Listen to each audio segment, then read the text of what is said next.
Bonjour à tous, triple challenge. Aujourd'hui je vais essayer de tout faire en une seule prise d'une heure pour traiter, non pas une bataille discrète mais décisive, mais trois. Trois, puisque je vais parler de la bataille d'Athènes, de celle de Chéronée, la seconde, et d'Orchomène, la seule à ma connaissance, et surtout je vais parler d'un personnage historique d'importance, Scylla.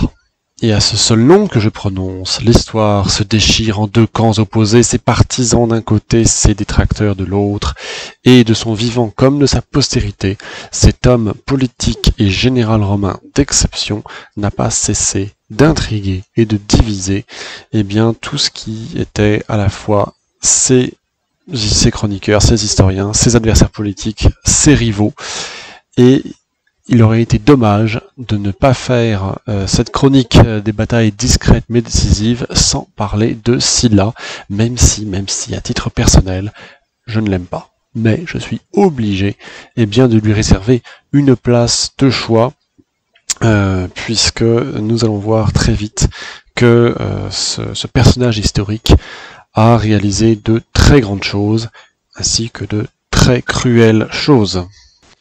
Alors on attaque très vite avec le contexte. Il s'agit de la première guerre mithridatique. Lorsque Scylla est envoyé combattre Mithridate, nous sommes en plein chaos pour Rome, puisque Rome a déclenché une guerre contre ce qu'elle pensait être un roitelet local, donc le roi du Pont, donc un pays correspondant au nord de l'Asie mineure actuelle, et elle s'est retrouvée avec le digne héritier de Darius de Perse et d'Alexandre le Grand sur les bras, à savoir un conquérant né, un souverain talentueux, capable de fédérer plusieurs peuples et de se retrouver très vite à la tête d'un véritable empire de la mer Noire. Scylla, quant à lui, il a un riche passé militaire et politique derrière lui. C'est quand même lui qui a vaincu Jugurtha pendant la guerre de Numidie. C'est quand même lui qui a aussi épaulé Marius lorsqu'il s'agissait de vaincre les Cimbres et les Teutons, avant de devenir l'adversaire politique du même Marius lors des conflits qui ont opposé Populares et Optimate. Tout cela pour vous dire que même si Scylla n'avait pas été en Grèce pour combattre les armées de Mithridate, il serait resté comme un personnage politique d'importance. Mais cette campagne de Grèce va le propulser au premier plan.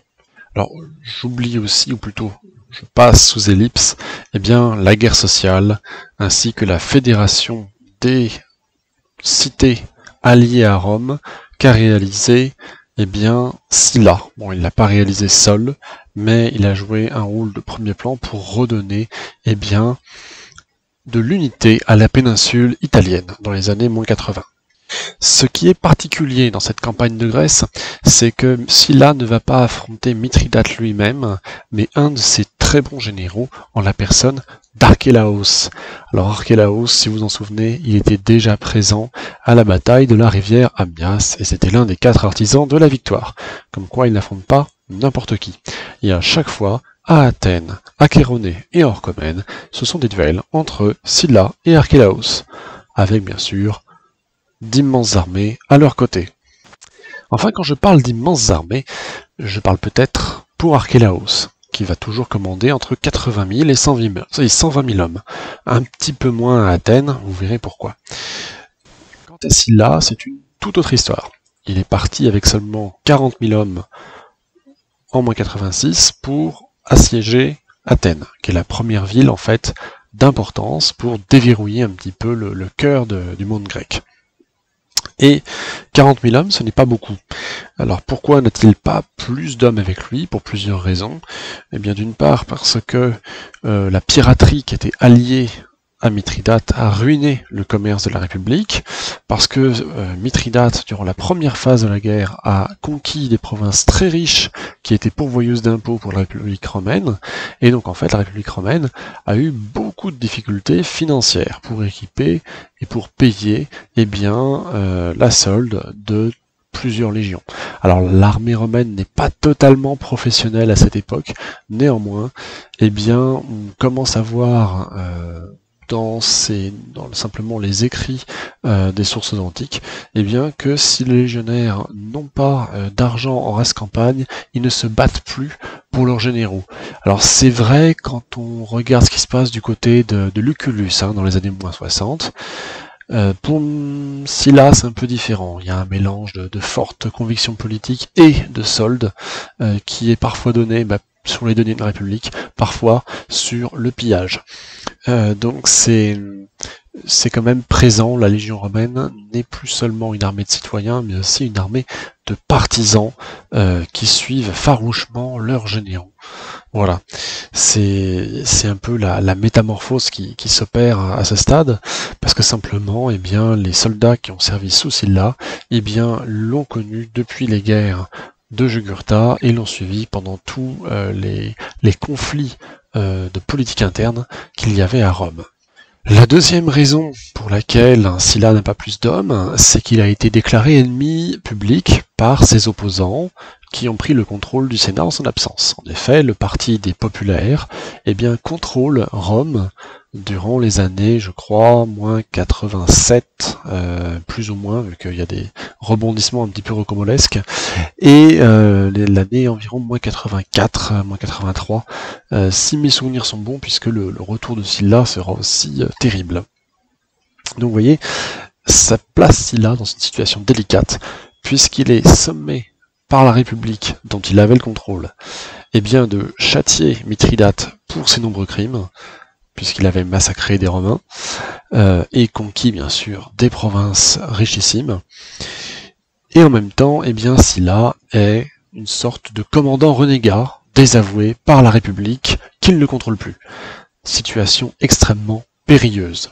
Et pourtant, Sylla, il a de bonnes raisons de croire en son succès, parce qu'en fait, il n'est pas seul dans ce combat, une partie du Sénat le soutient ou vit en exil avec lui, et surtout, il y a encore des alliés. La cité de Rhodes, par exemple, livre une farouche résistance navale à l'expansion du territoire du pont. Et c'est ainsi que le pont a du mal à transférer toutes ses armées, bien sûr, entre l'Asie mineure et la Grèce continentale. Bien sûr, le commerce du pont est lui-même un petit peu gêné par l'activité de la marine rhodienne, et la galère de Mithridate a été aussi touchée lors d'un combat naval, ce qui fait que la vaillante petite île fait un peu comme les Gaulois dans Astérix et Obélix, elle se défend vaillamment contre l'envahisseur et résiste encore et toujours en étant totalement imprenable. Il y a également d'autres facteurs qui jouent en facteur de Sylla. Il s'agit du fait que Arcatias, qui était l'un des fils favoris de Mithridate, est mort pendant sa campagne de Grèce, il est mort de maladie, ce qui fait que les grandes armées qu'il commandait n'ont plus de direction, et elles n'ont pas vraiment de commandant approuvé, puisque la loyauté des armées est quelque chose de difficile à obtenir dans l'Antiquité, vu qu'il n'y a pas de concept d'État-nation, Mithridate a du mal à confier cette grande armée à quelqu'un d'autre qu'Arcatias. Donc les armées du pont marquent le pas et ont un problème de commandement compétent. Ça, c'est une première étape dans l'évolution du conflit. Alors vous me direz, Mithridate pourrait confier de larges armées à Archélaos, mais il hésite. Donc plus tard il le fera, et pour le moment il n'a pas entièrement confiance. Peut-être parce qu'il y a des courtisans qui complotent plus ou moins contre Archélaos à la cour de Mithridate. Du coup, Archélaos, lorsqu'il défend Athènes, il n'a pas tant de troupes que ça. Alors on ne peut pas les estimer vraiment, mais tout au plus, il a environ 10 000 hommes, et c'est suffisant pour défendre le Pirée, qui est le port d'Athènes. Et le port d'Athènes est ravitaillé par la flotte pontique, ce qui fait que les assiégés peuvent tenir bon très longtemps. Alors pourquoi je retiens ce chiffre de 10 000 hommes ? Parce que, a priori, C'est un bon chiffre dans le ratio. S'il a environ 40 000 hommes, si les citoyens d'Athènes peuvent équiper 10 000 hommes en armes, ça fait environ du 20 000 hommes pour lutter contre Sylla. Et généralement, avec ce ratio entre défenseurs et assaillants, un siège peut durer longtemps. Donc c'est un ratio typique que je prends, mais qui est bien sûr entaché de beaucoup d'incertitudes. Mais c'est pour vous dire à peu près ce premier rapport de force en 86, lorsque le siège d'Athènes s'engage. Alors pourquoi ce siège d'Athènes m'a intrigué? C'est pas tant du niveau tactique ou stratégique, c'est au niveau technologique que je le trouve intéressant. On croit souvent que l'Antiquité vit dans une sorte de continuum technologique où il n'y a pas grand-chose de nouveau d'inventé. Vous verrez que c'est faux. En fait, pendant ce siège, les hommes de Sylla vont chercher à couper le centre-ville d'Athènes, qui est à l'intérieur des terres, du port du Pirée, puisqu'ils sont reliés en fait par les longs murs. Donc c'est vrai que si le Pirée peut toujours être approvisionné en vivres, ce n'est pas le cas de la cité elle-même si jamais elle est coupée du Pirée. Et bien sûr, des défenseurs affamés peuvent bien moins défendre efficacement une position que des défenseurs qui seraient en pleine forme. Donc ça, c'est vraiment la stratégie de la famine, qui est une constante en fait de l'armée romaine, qui établit ses sièges depuis, je dirais, l'époque de Numance. On essaie vraiment de faire des sièges longs, où on va épuiser complètement le défenseur afin de moins prendre de risques. Donc Sylla s'inscrit dans la continuité d'un Scipion Émilien. Alors Sylla, bien sûr, va essayer au début de vaincre tout le monde, à la fois Archélaos et puis la cité d'Athènes. Seulement, c'est difficile, même s'il abat beaucoup d'arbres, même si ses légionnaires font des œuvres de terrassement qui sont sans doute colossales. Il va essayer il va créer des remblais pour essayer de boucher le port de Pirée. Et puis ça ne va pas marcher parce que ça n'est pas possible. C'est une œuvre trop phénoménale. Alors ce qu'il va faire, c'est simplement essayer d'assiéger seulement Athènes en coupant en deux les armées gréco-pontiques et en brisant les longs murs. Comme ça, il aura seulement Archélaos d'un côté à surveiller et la cité athénienne de l'autre, par justement des circonvallations et des contravallations.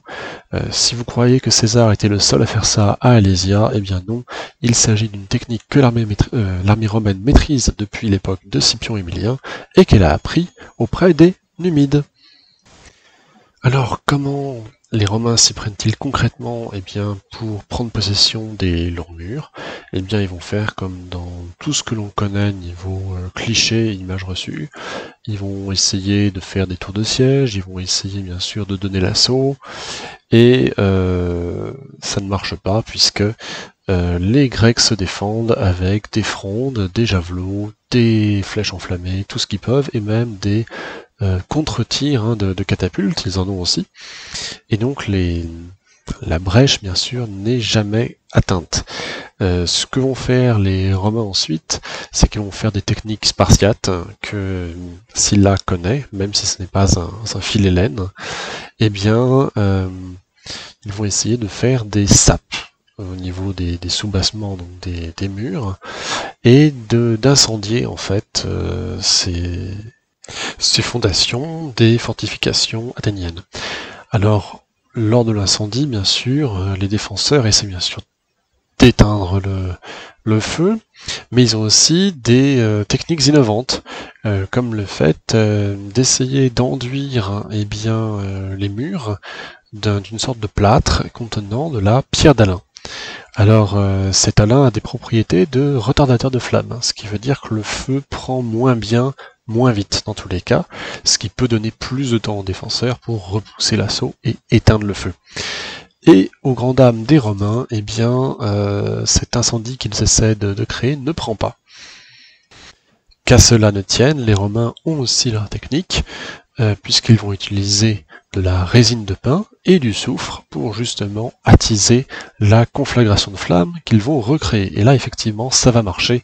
L'Alain ne suffit plus pour lutter contre la propagation de l'incendie. Et c'est comme ça que, eh bien, les longs murs vont devoir être évacués par Archélaos. Alors là, on a un passage un petit peu de bravoure, mais vraiment digne d'un roman d'heroic fantasy. Vous allez tout de suite voir lequel. Archélaos, apparemment, alors que tous les défenseurs refluent vers une zone plus sûre, va être le dernier à se battre sur le champ de bataille, alors que l'on va refermer certaines portes derrière lui, et il va continuer à combattre vaillamment les Romains, jusqu'à temps qu'il soit encerclé. Et il va tout simplement échapper à la capture, parce qu'on va lui tendre une corde du haut des remparts, et il va l'agripper pour être hissé en lieu sûr. Si ça ne vous fait pas penser à Aragorn et Gimli au gouffre de Helm, tant pis. Alors après, on peut se demander pour quelle raison il y a un tel traitement de faveur pour Archélaos, pourquoi est-ce qu'on lui rend autant hommage dans les sources romaines, puisqu'on va le décrire comme un général plutôt courageux, plutôt héroïque, jusqu'au dernier instant, et vraiment d'une loyauté indéfectible. Alors c'est pas toujours le cas, hein. Les Romains sont parfois méprisants envers leurs adversaires, notamment lorsqu'il s'agit des Gaulois. En fait, c'est parce qu'Archélaos est un futur transfuge. Donc Archélaos va effectivement devenir, bien plus tard, l'ami, ou du moins l'allié de Sylla. Alors, j'avance un peu dans le temps, nous serons à ce moment-là durant la Seconde Guerre contre Mithridate. Pendant toute la première guerre contre Mithridate, Archélaos est absolument loyal. Alors vous me direz comment c'est arrivé, pourquoi? Parce que Mithridate, en fait, même s'il s'immunise contre les effets du poison en absorbant plusieurs toxiques, dont notamment des doses d'arsenic, l'un des effets secondaires de ces composés chimiques est de rendre Mithridate paranoïaque. Donc Mithridate va commencer à imaginer des complots qui n'en sont pas, et ces complots d'imaginaire vont devenir réels parce qu'il va susciter toujours la méfiance des personnes qui lui sont pourtant loyales, puisque forcément, à force de les considérer comme des traîtres potentiels, il va les vexer, voire même les mettre en danger. Et donc c'est contraint et forcé qu'Archélaos devra trahir son roi. Mais pas tout de suite. Pendant toute la première guerre mithridatique, il est vraiment loyal. Mais vous verrez aussi que pour vaincre Archélaos, qui est vraiment dépeint comme quelqu'un d'héroïque, c'est que Sylla est lui-même encore plus héroïque. Et donc, Archélaos sert de faire valoir un volontaire à Sylla. Normal. Alors revenons à nos moutons pour terminer ce siège d'Athènes. Alors bien sûr, le siège dure et dure encore, hein, et Archélaos ne peut rien faire, hein. Il est contraint à défendre le Pirée et il ne peut que voir la cité dépérir à quelques centaines de mètres de lui. Athènes va donc devoir se rendre, mais au lieu de faire, je dirais, non pas amende honorable, puisque c'est une cité révoltée contre Rome, mais au lieu de traiter avec humilité contre Sylla, ils vont rappeler le glorieux passé de la ville, et Sylla va très mal le prendre. Il va dire quelque chose en substance, hein, qui va être la chose suivante, comme quoi il n'est pas venu pour prendre un cours d'histoire, mais pour mater une cité rebelle. Et c'est ce qu'il va faire d'ailleurs très très durement. En effet, lorsque les Athéniens vont être suffisamment affaiblis par la famine et la maladie, puisque généralement les deux vont de pair, hein, la Légion romaine va débarquer en ville, hein, elle va prendre d'assaut les murs, et puis il n'y aura plus personne pour résister suffisamment. Puis ensuite, les portes s'ouvriront, puis la Légion déferlera sur la ville, et pendant 3 jours, Sylla va lâcher la bride à ses légionnaires, qui pourront tuer et piller à loisir. Alors ce n'est pas un comportement très digne de la Légion, néanmoins il s'agit d'un véritable cataclysme pour l'hellénisme, hein, de l'époque, puisque la glorieuse cité intellectuelle d'Athènes est presque complètement rasée. Il reste presque plus aucun survivant après ce terrible sac d'Athènes.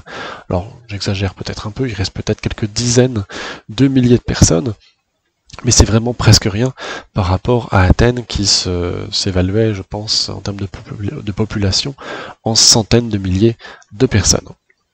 Donc Sylla a été très dur envers Athènes, il a fallu même que les sénateurs exilés avec lui implorent la clémence au nom des Grecs pour que Sylla mette fin à sa colère. Donc Athènes, elle va mettre à peu près 2 siècles pour se remettre de l'épisode. C'est vraiment, je crois, sous Trajan ou Hadrien qu'il y aura une seconde renaissance, à la fois économique et intellectuelle de la ville.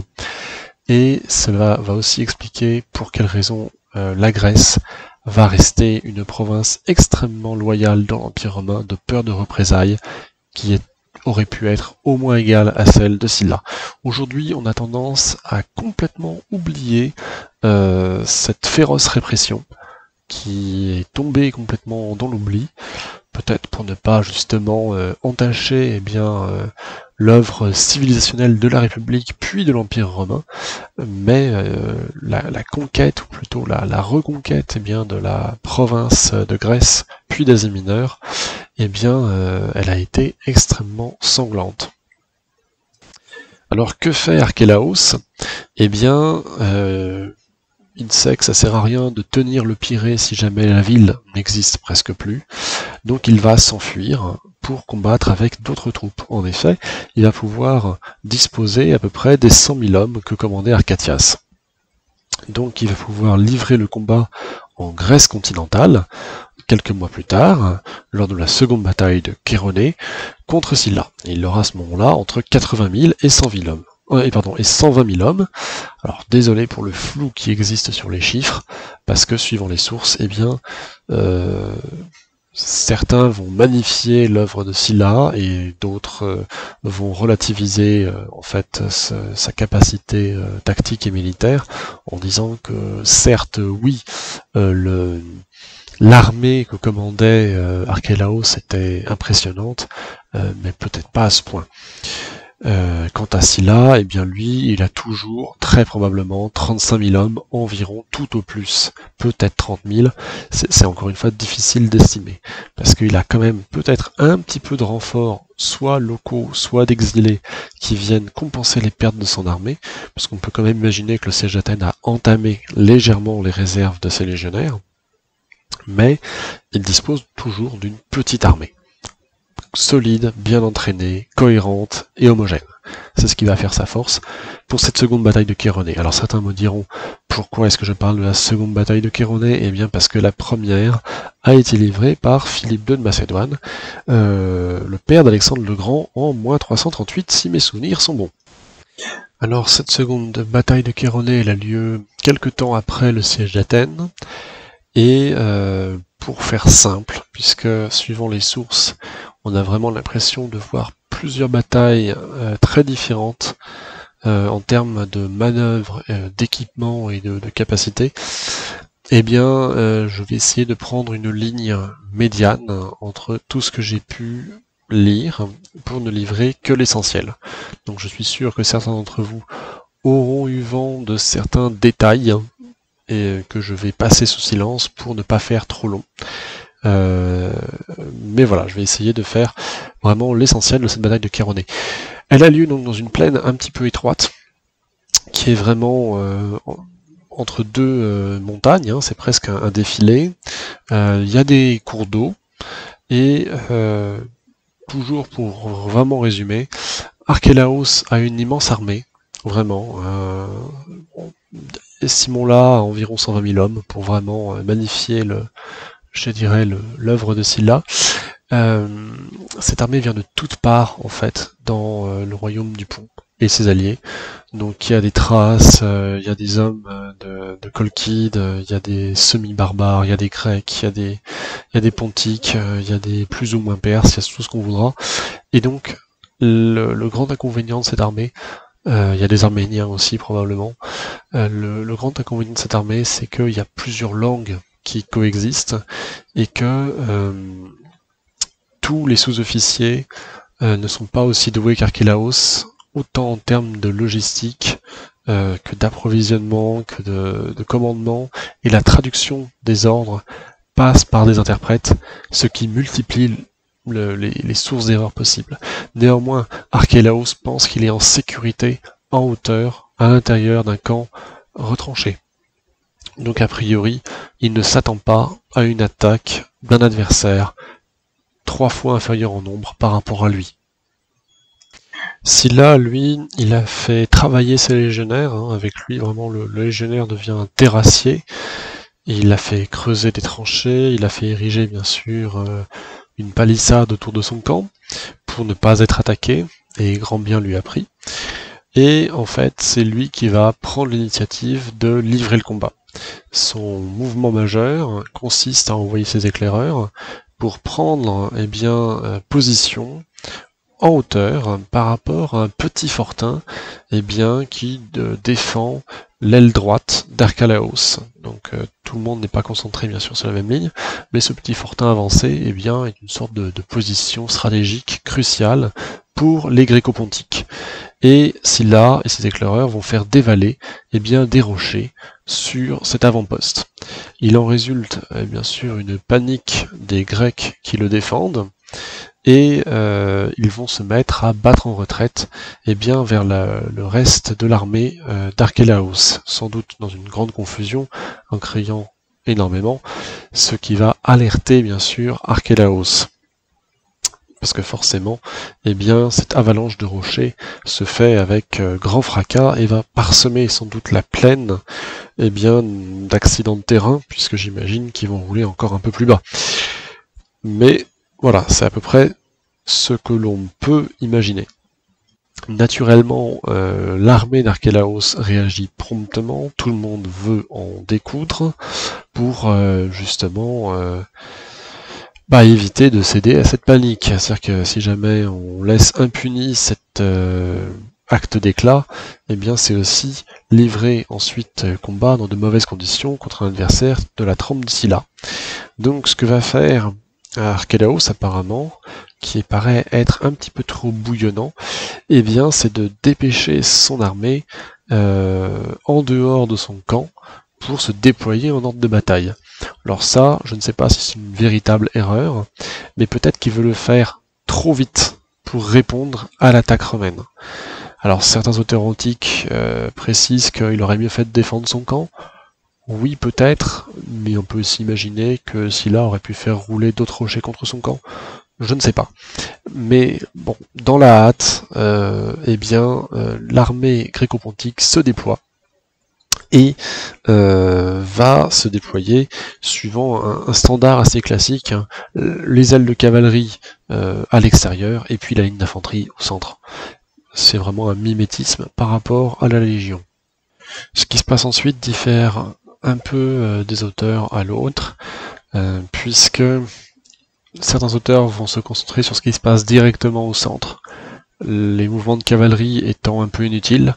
D'autres auteurs vont accorder une certaine importance à la cavalerie. Alors que se passe-t-il vraiment ? Il y a un choc des cavaleries. L'aile droite des Gréco-Pontiques est commandée par Archélaos.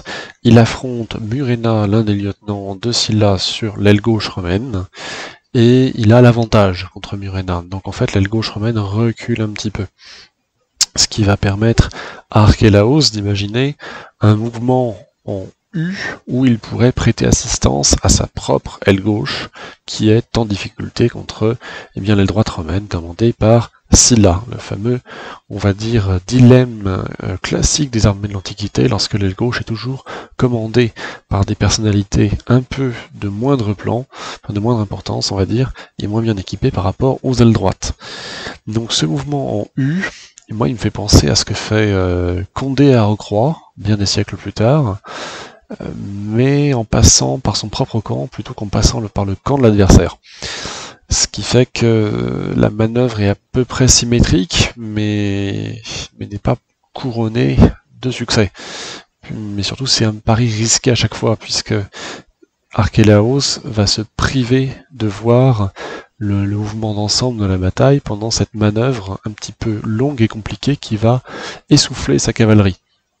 Et au final, c'est peut-être là qu'il perd la bataille en décidant de rendre sa cavalerie, qui est sans doute une cavalerie relativement lourde, équipée peut-être de manière arménienne. Donc ce sont plus ou moins des cataphractes, hein, je pense. En fait, ces cataphractes vont être rendus inutiles alors que leur charge est plutôt redoutable. Alors pourquoi ne chargent-ils pas au centre, par exemple, pour eh bien, lutter directement contre la Légion? Parce qu'au centre, il se passe justement ces zones un petit peu floues de la bataille.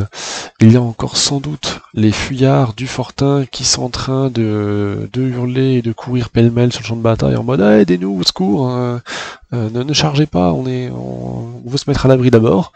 J'imagine que ça doit être ça, puisque certains auteurs vont également dire que ces fugitifs eh bien, vont gêner le déploiement des chars à faux.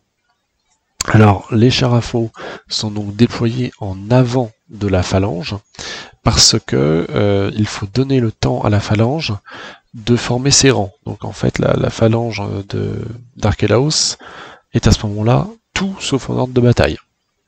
Vu qu'ils sont sortis en hâte du camp, et que les ordres ont dû être donnés sans aucune cohérence. Donc les chars à faux vont devoir charger dans la plaine, au milieu peut-être de certains rochers qui ont roulé, et au milieu des fuyards qui les empêchent de se lancer à pleine vitesse. Voilà pourquoi l'attaque des chars à faux va être un désastre absolu. C'est dommage parce que c'était censé être l'arme fatale des Gréco-Pontiques. Donc je crois qu'il y en a 70 à la bataille de Chéronée, et ils ne vont servir à rien. La Légion est entraînée depuis l'époque de Scipion l'Africain à se déployer en cohorte, à faire des quadrillages parfaits dans ces formations pour laisser passer justement un adversaire qu'il est trop dangereux d'affronter de front pour justement le cribler de javelots derrière, une fois qu'il est passé entre les rangs. Donc les chars à faux sont totalement neutralisés et les légionnaires vont réclamer à Archélaos davantage de chars, un peu comme s'ils étaient au jeu du cirque, et qu'ils s'adressaient à l'organisateur de ces dits jeux.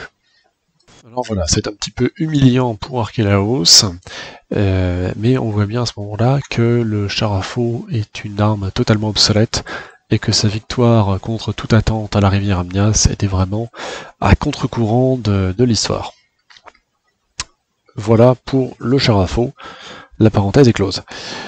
Que se passe-t-il ensuite? Eh bien, la Légion, bien sûr, va attaquer, puisqu'elle est en bon chemin pour gagner. Alors certains auteurs gothiques vous diront aussi, ou certains auteurs plus ou moins modernes vous diront, mais oui, mais la Légion en plus elle avait chargé vaillamment contre les chars à faux pour réduire la distance d'élan des chars à faux, afin qu'ils arrivent encore plus lentement au contact. C'est vrai, c'est de la bravoure, c'est un peu considéré, mais ils l'ont fait et ça a marché, tant mieux. Je veux dire, c'est la débrouillardise des légionnaires de Sylla. Et vous verrez qu'elle va vraiment payer cette gaillardise à toute épreuve.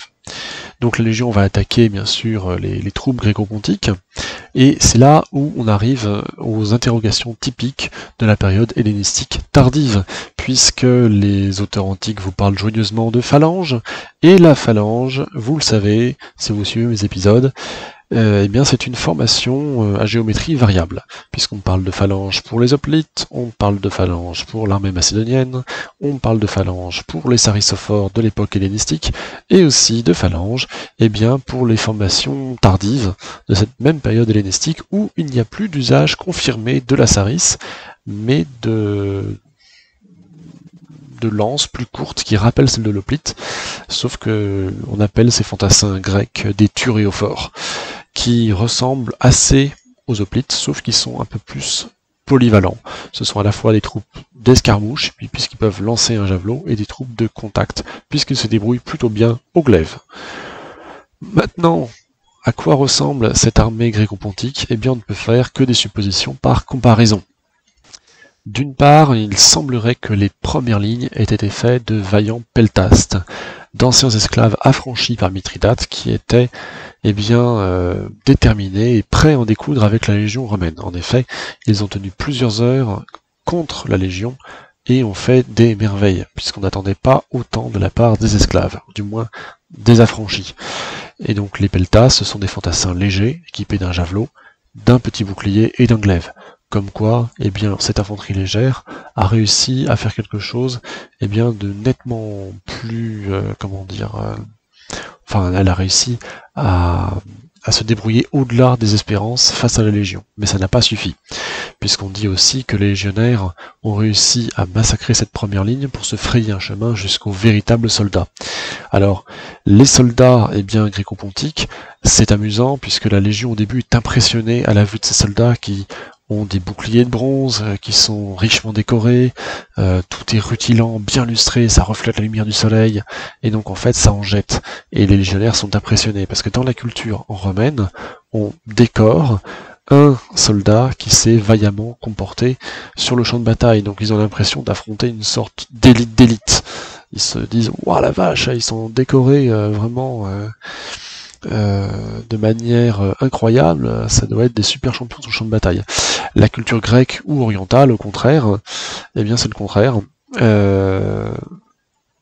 On donne à des troupes qui ne sont pas si courageuses que ça un équipement qui est plutôt de bonne qualité pour leur faire bonne impression, pour qu'ils aient envie de se battre, pour qu'ils aient une sorte de prestige, et que, auréolés de cet uniforme qui leur donne une sensation, je dirais, de plus grande puissance qu'ils l'ont véritablement, qu'ils se battent mieux. Vous verrez ça, alors non pas dans les sources antiques même, mais vous verrez que début de l'ère byzantine, dans les années 600, c'est un des conseils que l'on donne effectivement aux généraux byzantins. Donc les Byzantins étaient plutôt les héritiers de cette culture orientalisante du monde grec. Et latin bien sûr. Donc les deux visions s'opposent, et effectivement les légionnaires vont se rendre compte assez vite que les soldats qu'ils ont face à eux ne sont pas aussi aguerris qu'ils ne le sont eux-mêmes, puisque tous les légionnaires de Sylla sont des vétérans des précédentes campagnes, à savoir la guerre sociale, des expéditions variées en Méditerranée, et pour les plus anciens d'entre eux, la guerre entre les Cimbre et les Teutons, et peut-être même la guerre contre Jugurtha.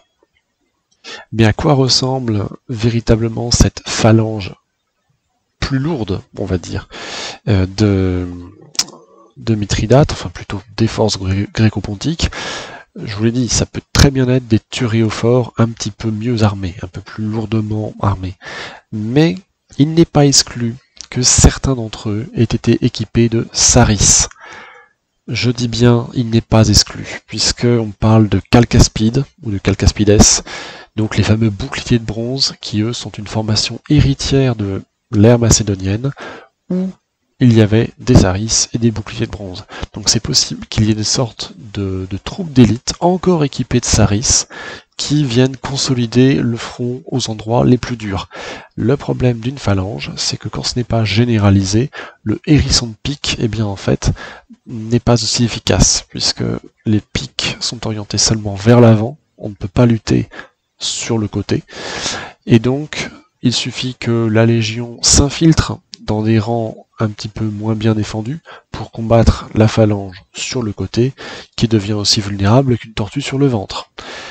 Voilà peut-être pour quelle raison on ne mentionne pas dans les sources antiques le fait que les longues lances aient gêné les troupes de Sylla pour vaincre. Il y a aussi une autre solution. Alors je ne sais plus qui la met en avant, mais il semblerait que le légionnaire de Sylla ait aussi fait œuvre de travail d'équipe, certains en attrapant le bois des lances pour les fixer, et en ouvrant en fait les rangs en fait de la phalange, où d'autres légionnaires arrivaient glaive en main au contact, une fois qu'ils avaient justement sécurisé le mouvement des lances, qui était bloqué par leurs camarades. C'est possible, encore une fois, je ne dis pas que c'est la solution, mais pourquoi pas? On peut imaginer ça aussi comme technique d'une infanterie armée de glaive contre une infanterie armée de saris. Voilà. Donc, le résultat, lui, il est imparable, c'est qu'à la fin de la journée, les lignes du centre craquent et que l'armée gréco-pontique bat en retraite. Mais elle bat en retraite dans une confusion absolue, elle va se marcher dessus, se piétiner, se bousculer, et cela va faire d'énormes dégâts, d'autant plus qu'elle est poursuivie par la Légion qui vient achever les retardataires ou les blessés. On parle, à ce moment-là, d'à peu près 5/6 des effectifs d'Archélaos qui disparaît. Alors si vous prenez les 120 000 hommes du départ, il n'y a plus que 10 000 hommes environ qui restent. À peu près. Peut-être un peu plus, mais c'est l'ordre de grandeur. Quant à Sylla, lui ne revendique qu'une centaine de tués, ça paraît un peu impossible, puisque le combat a duré plusieurs heures, et quelques milliers de morts, ça serait plus vraisemblable. Seulement pour des questions de propagande peut-être, il ne souhaitait pas annoncer les vrais chiffres. Et ça expliquerait aussi pour quelle raison il y a beaucoup moins de soldats qui se retrouvent du côté de Silla lors de la bataille suivante à Orcomen, où on parle de 15 000 hommes. Mais je doute que la bataille de Kéroné ait fait plus de 15 000 ou 20 000 morts, vu que c'est quand même une victoire blanche, une victoire éclatante pour Silla, donc je crois malgré tout qu'il a perdu assez peu d'hommes. Voilà un petit peu pour vous situer le bilan.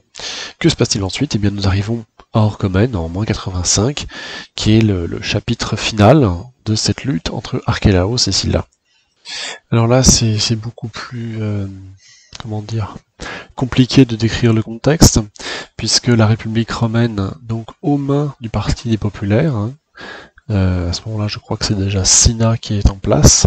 Alors Cinna, c'est lui-même un quasi-dictateur qui met en place des proscriptions, à savoir que les proscrits, eh bien, ce sont un peu comme des bannis sur qui n'importe qui pourrait avoir le droit de saisir des biens, de vie ou de mort. Donc effectivement, c'est une mesure de répression terrible contre les opposants aux populaires. Donc pendant que Rome est gouvernée par cet homme fort, qui est un quasi-dictateur, eh bien, une deuxième expédition est envoyée contre Mithridate, et je crois que c'est Flaccus qui la dirige. Mais Flaccus dirige 2 à 3 légions qui sont extrêmement indisciplinées et qui vont finir par se révolter contre lui, et qui vont être ensuite dirigées par Fimbrius. C'est pour ça qu'on va les appeler légions fimbriennes. Ces légions vont semer le chaos partout où elles passent, en Macédoine, en Grèce, et puis ensuite en Asie mineure. Ça va ouvrir un second front pour Mithridate, qui ne sait pas exactement quelle priorité donner. Faut-il qu'il se concentre contre ces légions, qui sont certes des légions officielles de la République romaine, mais qui se comportent comme des bandes de pillards, extrêmement efficaces au demeurant, ou toujours contre cet ancien consul renégat, qu'est-ce qu'il a avec sa force de frappe importante de 4, 5, peut-être 6 légions. Et donc il va toujours dire à Archélaos de rejoindre les forces de Dorylos pour livrer à Orcomen combat contre Silla. Alors Dorylos, c'est vraiment un des proches compagnons de Mithridate, c'est lui l'un des artisans de la conquête de la Tauride, du royaume du Bosphore, donc vraiment le sud de l'Ukraine actuelle. Vous voyez d'ailleurs que le Bosphore est une notion géographique qui s'est décalée de plusieurs centaines de kilomètres au cours des siècles. Et ce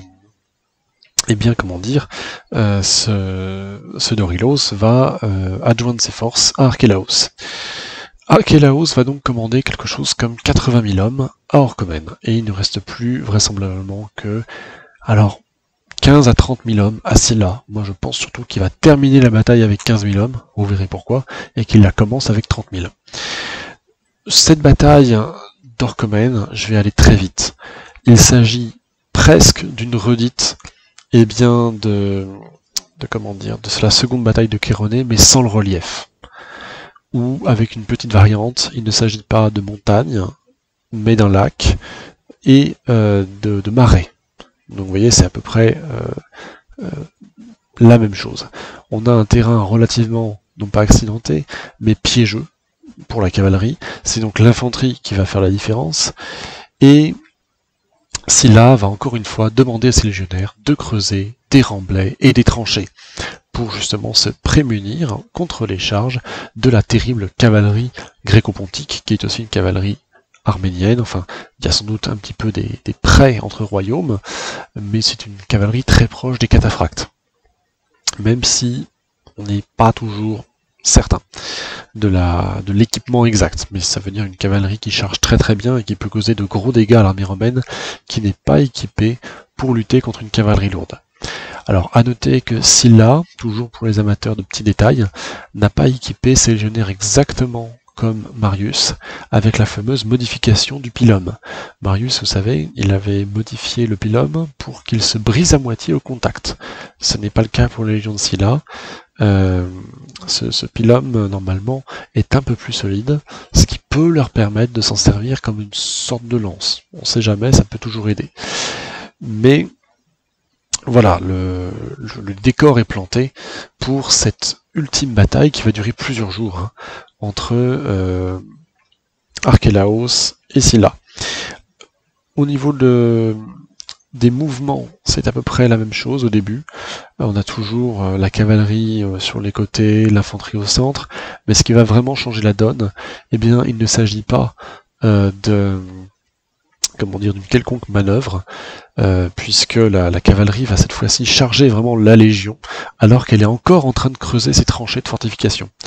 Et elle va réussir à percer, ce qui veut dire que cette fois-ci elle va causer de gros dégâts à la légion, et certains légionnaires vont commencer à battre en retraite. La panique commence à gagner les rangs de la légion romaine, et là c'est vraiment l'intervention personnelle de Sylla qui va sauver la donne. C'est vraiment un peu le cliché presque hollywoodien, vous savez, du général qui va au-devant de l'ennemi alors que les troupes refluent autour de lui, et puis par son charisme, en fait, va réussir à empêcher ce mouvement de fuite et à fédérer de nouveau, eh bien, les soldats autour de sa personne. En effet, alors que les légionnaires battent en retraite, eh bien, Sylla leur crie que si jamais on leur demande où ils ont abandonné leur général, ils n'auraient qu'à répondre à Orchomène. Deuxième version, Sylla aurait dit que lui allait gagner une mort honorable au combat, pendant que eux refluaient, sous-entendu, comme des lâches.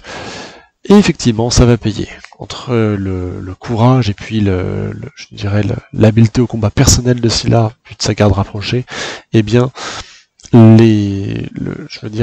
Sylla va réussir à inverser la tendance, hein, pendant cette bataille d'Orchomène, et à reconquérir sa tranchée.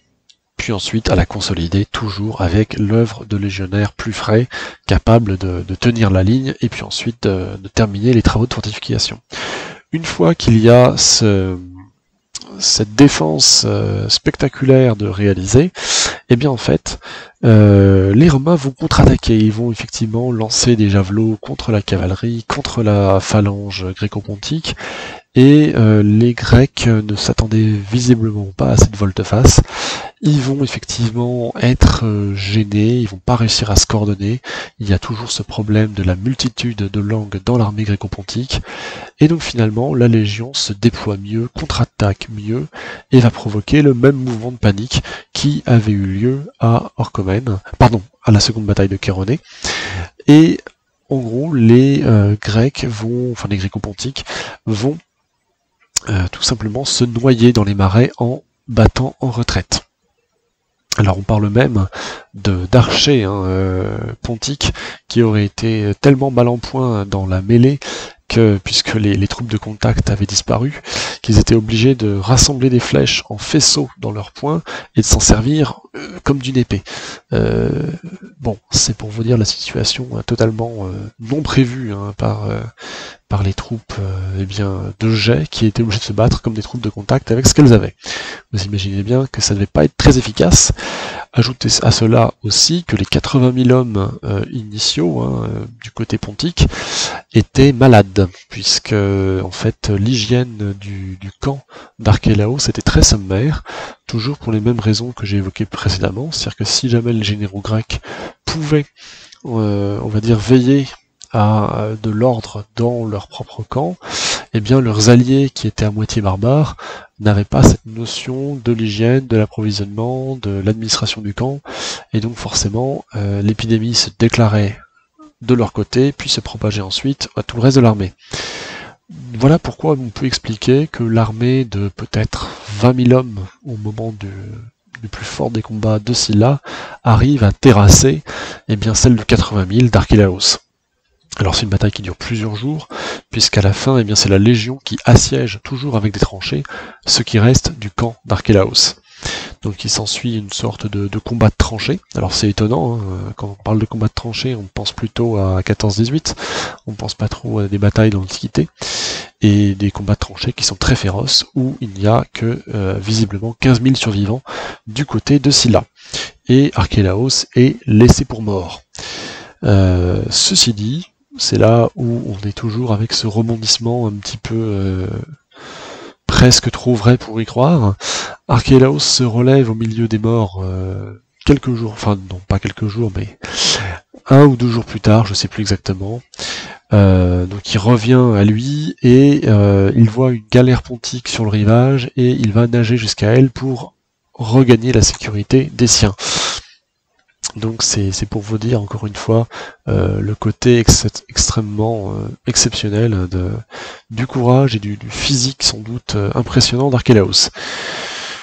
Voilà, c'est terminé pour Orchomène. Maintenant, quelles conséquences? Parce que c'est bien beau de livrer bataille, mais si jamais il n'y a aucun résultat derrière, ça ne sert pas à grand chose. Alors, le résultat, eh bien, il s'agit de la paix de Dardanos qui en résulte. Alors, la paix de Dardanos, c'est assez étrange. Elle a lieu en moins 85. Vous pourriez penser que c'est un traité. Non, c'est un accord oral. Ça, c'est étonnant. Et c'est sans doute parce que Scylla et ses légions étaient dans un certain dénuement, mine de rien, puisqu'ils vivaient sur le pays, ils campaient, ils faisaient avec ce qu'ils avaient. Hein. C'était pas du tout une armée de campagne officielle, et il était encore un général renégat. Et mine de rien, quand il n'y a plus que 15 000 hommes avec lui sur les 40 000 du départ, je pense que Scylla devait être heureux de négocier. Peut-être pour ça qu'il ne cherchait plus à livrer bataille. Alors vous me direz, tout le monde n'était peut-être pas mort hein, parmi les 40 000 du début, peut-être qu'il avait beaucoup de blessés. Il n'avait plus que 15 000 hommes en état de combattre en tout cas. Ce qui explique que tout irascible qu'il ait été et tout désireux qu'il était de gagner contre Mithridate, Scylla a accepté les négociations. De son côté, Mithridate avait beaucoup de problèmes sur les bras, puisque sa paranoïa maladive lui avait fait suspecter les Galates d'être de futurs rebelles en faveur de Rome, et il avait organisé un banquet où il avait empoisonné plus de 50 princes galates de premier plan. Ce qui naturellement avait fini par provoquer la révolte de la province qu'il venait de conquérir. C'était vraiment bête comme manœuvre de sa part, mais puisqu'il n'y avait pas de complot galate, mais il s'ouvrait un troisième front. Combiné à cela, il régnait sur des provinces comme la Cappadoce qui ne lui était pas complètement acquise, et il y avait également d'autres révoltes dans la partie un petit peu plus orientale de son empire, ce qui l'occupait quadruplement. Sans compter qu'il y avait aussi Fimbrius, contre lequel lutter ou négocier. Alors pardon, je m'en mêle un petit peu, il s'agit de Fimbria, de Gaius Flavius Fimbria. Donc lui, théoriquement, c'était lui qui devait avoir le pouvoir de négocier au nom de la République romaine contre Mithridate. Et donc Scylla a voulu lui voler la vedette en étant le premier à négocier négocier avec Mithridate. Et il est sans doute possible que si jamais Fimbria avait tenté de lui voler ce rôle-là, il y aurait peut-être eu un affrontement entre légions. C'est vous dire à quel point la situation était chaotique. Bref, toujours est-il que Mithridate est assez heureux de pouvoir négocier avec Scylla, vu que ça lui fait un adversaire en moins. Et le traité de Dardanos, l'accord oral de Dardanos, est assez singulier. Globalement, c'est un retour au statu quo. Autrement dit, Mithridate n'a pas à payer une grosse indemnité de guerre, on parle de seulement 2000 talents, ce qui n'est pas énorme, sachant qu'il vient d'extorquer 2000 talents à des citoyens pro-romains sur une île grecque. Alors je sais plus laquelle de mémoire, mais vous pourrez rechercher. Donc en fait, il peut très vite s'acquitter de cette somme. Par contre, ça donne de la trésorerie fraîche à Scylla, et à la future République bien sûr. Et globalement, il y a restitution des prisonniers, et Mithridate s'engage surtout à revenir dans ses frontières initiales, celles du royaume du Pont. Voilà, c'est à peu près tout pour la paix de Dardanos. Et alors que cette entrevue entre Mithridate et Sylla est totalement glaciale, les deux hommes finissent par effectivement s'embrasser pour sceller cet accord. Ce qui est surprenant, mais ça fait partie des coutumes de l'époque pour confirmer qu'en gros, allez, la guerre est terminée. Ça paraît énorme de voir que finalement cette guerre se termine par cette embrassade et un accord oral, alors que normalement il y aurait dû avoir un traité écrit. Et vous verrez, c'est assez drôle, puisque plus tard, lorsque la guerre reprendra, la seconde guerre de Mithridate, eh bien, Mithridate dira aux légats romains qui commandent la légion, mais on n'avait pas un traité de paix? Et les légats diront, un traité? Mais quel traité? Et bien entendu, pendant cette seconde guerre de Mithridate, c'est Mithridate qui aura le dessus, et finalement, puisqu'il n'y a pas eu de guerre, eh bien, les Romains seront trop contents de dire qu'ils sont restés en paix. Mais ça fait partie des petits détails croustillants de l'histoire. En effet, c'est Sylla qui à ce moment-là temporisera cette très courte seconde guerre mithridatique pour permettre un nouveau statu quo. Et à la suite de cette paix de Dardanos, Sylla va reprendre le contrôle de la Macédoine, il va reprendre le contrôle de la Grèce et de l'Asie mineure.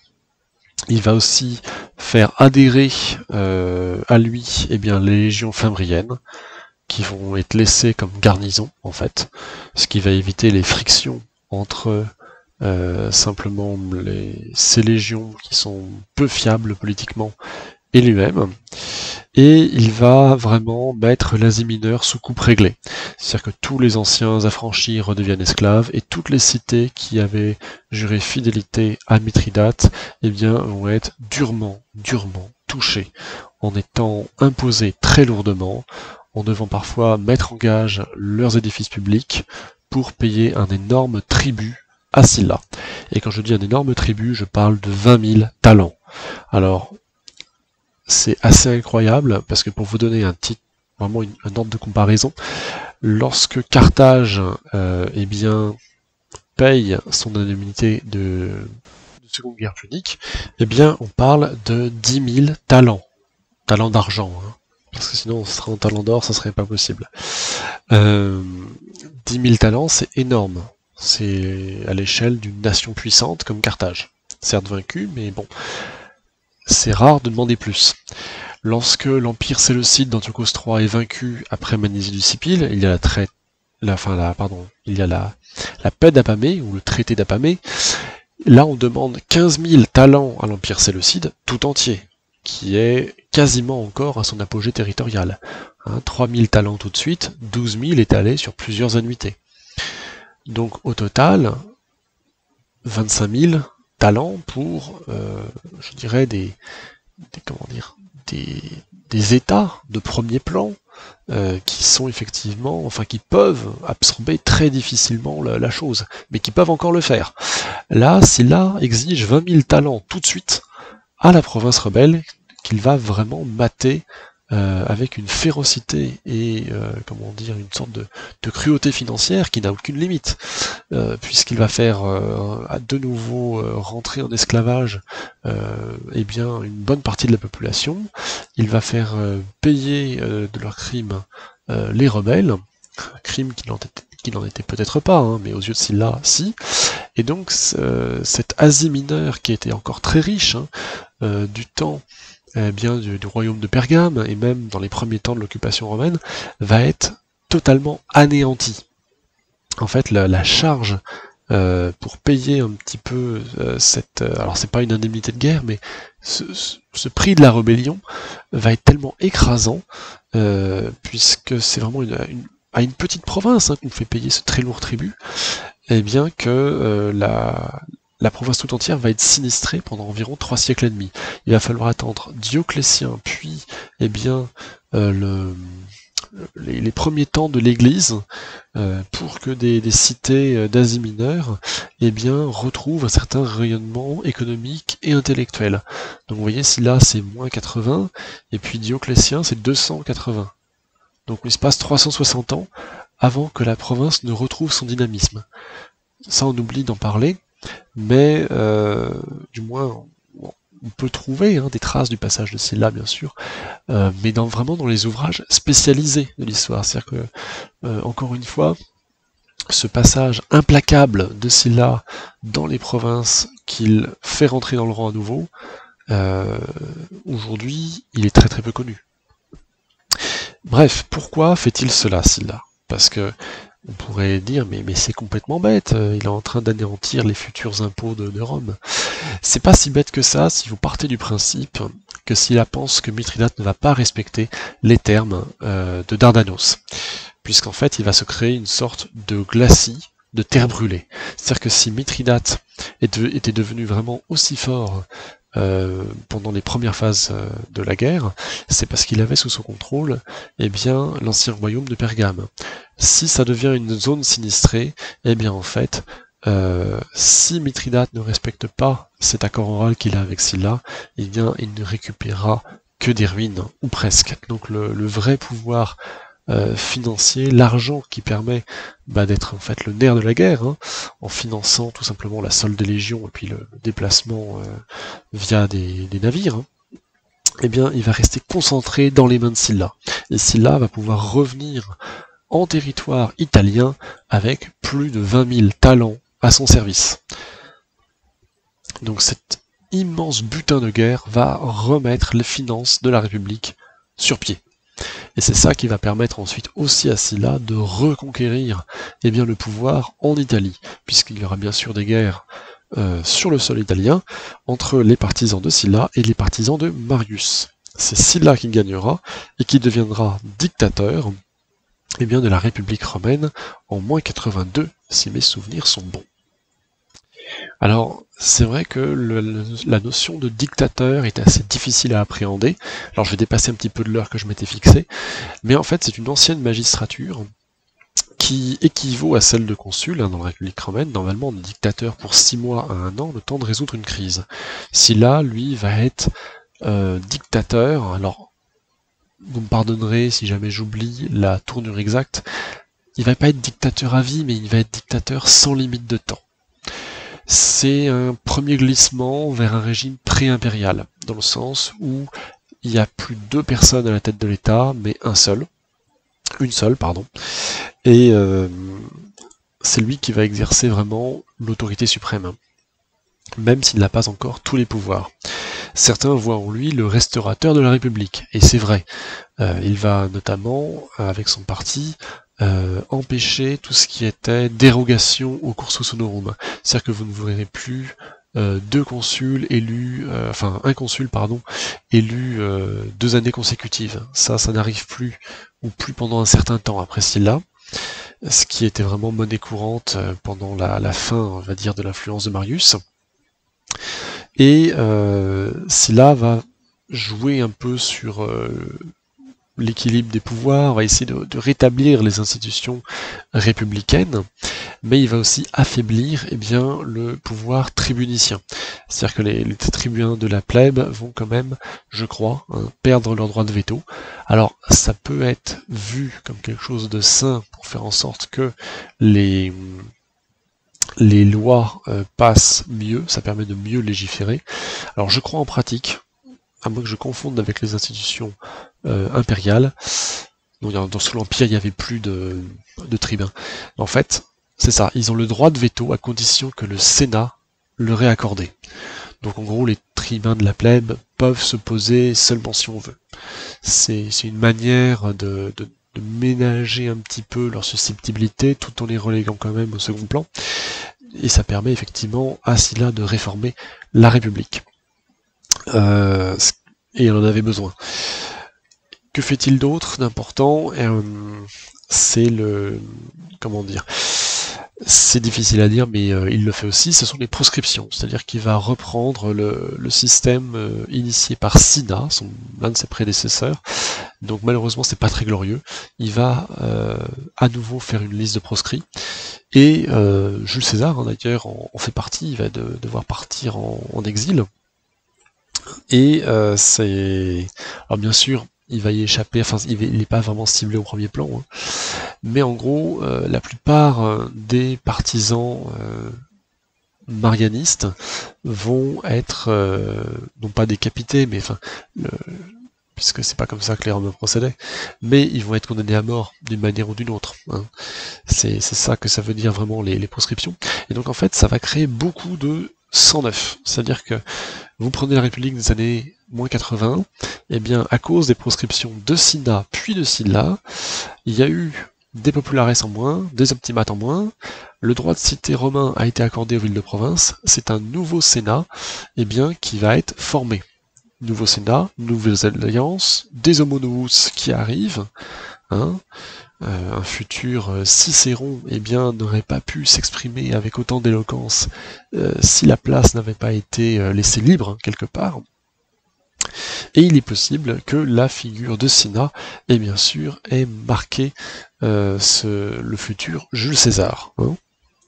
Alors pour Jules César, comme il est encore très jeune, il a une vingtaine d'années, alors il n'est pas vraiment proscrit, hein, pour être exact, mais on lui demande de divorcer, ou plutôt d'annuler son mariage avec Cornelia Cinna, hein, qui est donc la fille de l'ancien quasi-dictateur, hein, Cinna. César va refuser. César va simplement s'exiler un petit peu au loin pour éviter le plus fort de la répression, tout en restant fidèle à Marius, dont il est le neveu. Donc, quand vous regardez en fait le lignage des hommes politiques romains, entre l'Empire et puis la fin de la République, il y a quand même des choses qui se ressemblent. C'est-à-dire que le futur César est quand même le neveu de Marius, et le gendre de Cinna, le prédécesseur à la tête du pouvoir de Sylla. Donc vous voyez, le pouvoir ne se partage qu'entre un petit nombre de mains, et il se partage violemment d'ailleurs, puisque c'est souvent des guerres civiles qui départagent un peu ceux qui gouvernent. Et donc il est probable que ces guerres civiles ont forgé le jeune esprit de César et lui est inculqué en fait cette notion comme quoi le pouvoir pouvait être pris de force par la force des légions à Rome, et bien avant que César ne franchisse le Rubicon, Sylla l'avait plus ou moins déjà fait. Et c'est ça que je voulais dire, c'est qu'en fait on a une sorte de César avant César en la personne de Sylla. Alors bien sûr, le but de Sylla est de restaurer la République, même si, par son autorité extrêmement forte, il la met à mal. Mais c'est difficile en fait de faire autrement. Je pense que la situation était tellement troublée qu'il a dû se dire qu'il fallait un pouvoir très fort pour stabiliser la situation. Et c'est vrai, vous regardez la République romaine dans sa superficie sous Sylla, en fait c'est surtout l'Italie, puisque la Grèce et l'Asie mineure sont des régions sinistrées. Vous regardez l'Espagne, elle est aux mains de Sertorius, qui est un officier qui est pro-Marius, tout comme l'Afrique qui est encore révoltée contre l'autorité de Sylla. Donc en fait, Rome doit tout reconquérir à partir de ce moment-là. Tout son pré-empire, elle doit tout simplement, c'est ça, le fédérer à nouveau autour d'un nouveau pouvoir. Et c'est pour ça que Sylla n'annonce pas complètement l'Empire. Bien sûr que c'est César qui va l'annoncer. Mais on peut voir en lui cette sorte de première figure d'impérator qui va tout faire pour agréger en fait l'État autour de sa personne. C'est-à-dire que sans Sylla, la République romaine que l'on a connue ensuite n'aurait pas été la même. Sylla va aussi envoyer des personnes comme Pompée, réprimer la révolte de Sertorius. Donc en fait, tous les personnages que l'on connaît, qui vont en fait animer la vie de César, sont des anciens en fait de la fin du règne de Sylla. Et c'est pour ça que cette campagne de Grèce a été finalement si décisive, parce qu'elle a permis à Sylla de se hisser à ce poste suprême, à savoir celui de dictateur de la République romaine, parce que pour lui, la situation l'exigeait. Et c'est vrai que la République était dans une crise incroyable. Entre la crise économique, la crise en fait politique, la crise diplomatique avec des guerres un peu partout, et il fallait quelqu'un comme Sylla pour stabiliser un petit peu cette République romaine. Voilà pour, on pourrait dire, l'héritage de cette campagne de Grèce, même si je passe sous silence la campagne d'Italie de Sylla qui a également été très âpre et qui aurait pu mal tourner pour lui. C'est pour ça également que Sylla adopte le surnom de Félix, le chanceux. Et c'est vrai, la chance a sans doute été de son côté pour gagner de manière aussi imparable pendant toutes ces campagnes. Le fait que Sylla adopte un surnom un peu comme un empereur, ou un peu comme une tête couronnée, eh bien, c'est ça aussi qui me fait penser à une sorte de période pré-impériale. Mais ce n'est que mon opinion, bien sûr.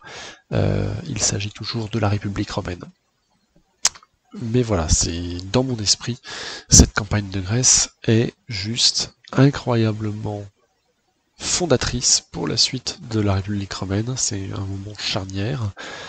Et Sylla n'aurait pas pu faire toutes ces mesures politiques si jamais il n'avait pas été auréolé d'un prestige militaire exceptionnel. Alors bien sûr, ce n'est pas lui qui aura raison de Mithridate.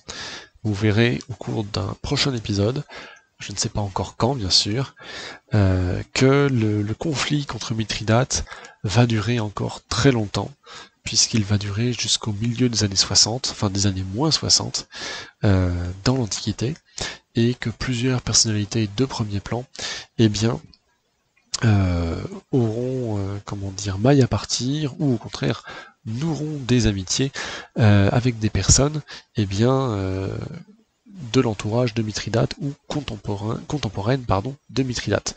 C'est ainsi que Jules César, par exemple, fut en très bons termes avec Nicomède IV, qui est le roi de Bithynie, qui a été rétabli sur son trône après ce fameux accord verbal de Dardanos.